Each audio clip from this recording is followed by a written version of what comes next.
هي حواديت الحب والغرام ملهاش نصيب في حواديت اسكندريه؟ ازاي يا جدع؟ ده الاسكندرانيه طول عمرهم حبيبه، البحر والمطر وخطفه الرعد في ليالي الشتاء البرد، وصوت حليم وصوت سومه وهي بتقول رجعوني عينيك لايام اللي راح. ده شكسبير بجلاله قدره سرح بخياله لغايه اسكندريه وكتب حدوته حب انطونيو وكليوباترا. بس الحدوته بتاعتنا النهارده واحده من اقوى قصص الحب اللي حصلت في اسكندريه في القرن العشرين، حاجة كده من اللي تقطع القلب. عايز تسمع الحدوتة؟ هات قلبك وتعالى احكي لك.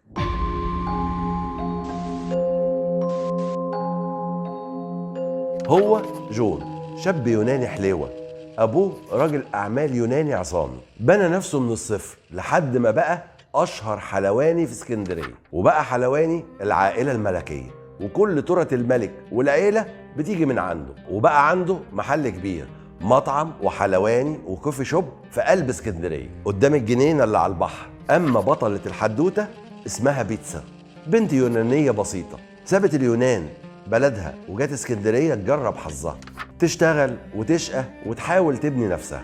ما اسكندريه كانت عروسه البحور اللي تخطف قلوب كل الناس. جون ابوه كان اتوفى، وامه هي اللي بتدير المؤسسه الكبيره اللي ابوه عملها، وبتهيئ ابنها جون ان يورث الاسم والثروه والمحل اللي عمله ابوه.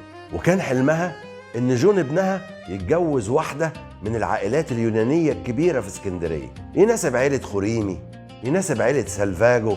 بيتزا كانت بنت شاطره بتاعت شغل، جه حظها انها تشتغل في المحل بتاع جون، كانت بتبيع جاتو وكرواسون وتورت. وعلى حظ بيتزا كان كيوبيد قاعد على ترابيزه في المحل من غير شغل. كيوبيد كان قاعد مستني يرمي سهمه عشان يربط قلبين ببعض، وينشن عم كيوبيد والسهم يجي في جون وبيتزا ويربط بين القلبين بقصة حب بدأت بنظرة فكاليميرا في كالسبيرا لحد ما جون نطق وقال لها بحبك، واتطورت الحدوتة لحد ما قال لها ما تيجي نتمشوا على البحر وناخدوا كاساتا في جليم. وشوية شوية بدأت الحدوتة ريحتها تفحفح في كل اسكندرية. ما اسكندرية طول عمرها أوضة وصال، وخصوصا الجالية اليونانية وبناتها، ما هي كل واحدة حاطة عينيها على جون. وما يعديش كتير والحدوتة تعرفها أم جون اللي بيتجن جنونها. ابني حبيبي يحب واحدة شغالة عندنا في المحل، ده بدل ما يجي يقول لي عايز اتجوز بنت فلان ولا بنت علان، ده أجمل بنات الجالية عينيهم منه مستنيين إشارة بس. هو مش عارف هو ابن مين ولا إيه؟ ما أصل اليونانيين دول شبهنا في بعض العادات. الأم الأول قررت تعالج الأمور بحكمة، حاولت تبعدهم عن بعض، وقعدت مع جون تتكلم معاه بهدوء، وحاولت تربط بينه وبين أي واحدة من بنات صحابها، حاولت تشرح له إن هو كده بيهد كل الأحلام اللي تعبت هي وأبوه في بناها. لكن جون كان عاشق مجنون، والعشاق زي السكارة بيروح منهم عقولهم، وفضل جون متمسك ببيتزا وبينهم جوابات ومراسيل. فأمه قررت تشيل البنزين من جنب النار ومشت بيتزا من المحل. ولما جون ما لقاهاش في المحل وعرف ان امه مشيتها، راح لامه وقال لها يا امي مش هو ده اللي هينهي قصه حبنا. وهنا ينط العرق الرجريجي في دماغ امه وتقول له حبيبي لو فضلت عايز تتجوز بيتزا لن تبني ولا اعرفك.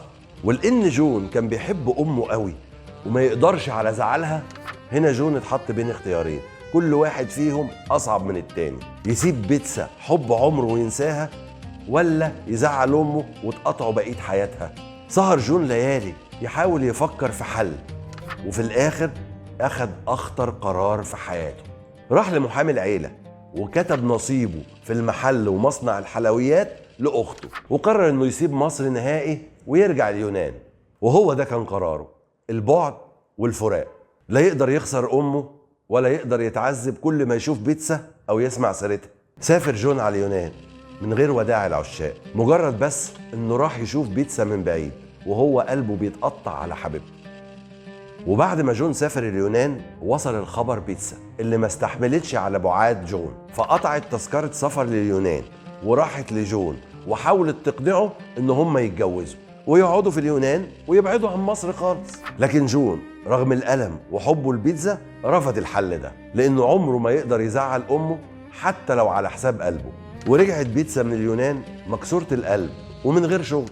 هنا قررت بيتزا إنها تشتغل وتشتغل وتموت نفسها شغل، يمكن من كتر الشغل ما تفكرش في جون وفي يوم راحت بيتزا مقابلة شغل مع خواجاية اسكندرانية من أصول سويسرية. الست دي كانت عايزة حد يدير محل الحلويات بتاعها. المحل ده كان في محطة الرمل في شارع متفرع من شارع صفية زغلول. المحل كان اسمه سويس باستري أو المخبوزات السويسرية.